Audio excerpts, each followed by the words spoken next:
James Gunn's universe is still in its early inception form, and we have quite a long way to go up until we actually see what the plan is and how it shapes up. But there's been plenty of criticism tossed at the approach, including criticism from us here saying that you can't just take half of what worked before, shove it into a new universe, and pretend that it's a clean reboot. Well, now one of the producers of the SnyderVerse talks more about this and expresses his thoughts.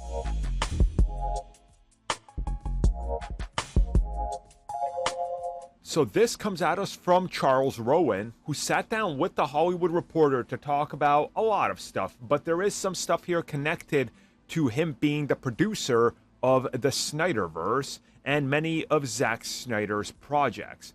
And he was asked specifically about James Gunn and Peter Safran's approach to the DCU. And here is what he said, and I quote, "Right now, they're really rebooting everything. And it's a little bit unclear to me exactly how finite their desire to use or not use any DCEU actors in the same role. So I'm not really sure. But at the moment, we're not really having any discussions. James and I are good friends. My wife and I are very good friends with him and his wife, Jen.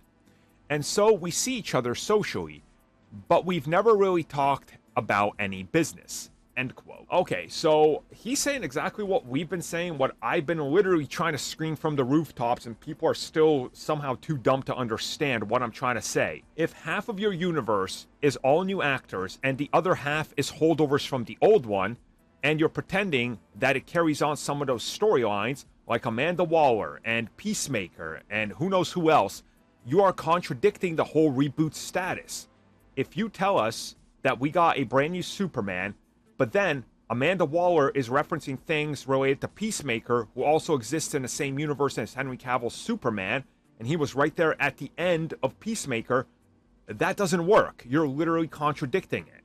I don't know how much more anybody could try to explain this of why it doesn't work in the sense of what they're trying to do. What he's saying here is very interesting, because he, as a producer, has to be credited with these characters if they're holdovers from the old universe.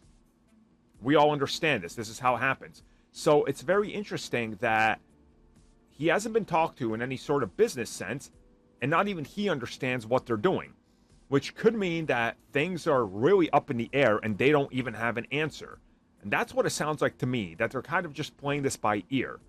I hope that they can figure this out, but to me, this is a little all over the place, and it just seems like that they're really still unsure of what they're doing here, since they're not even talking to the people literally legally bound with the holdover characters.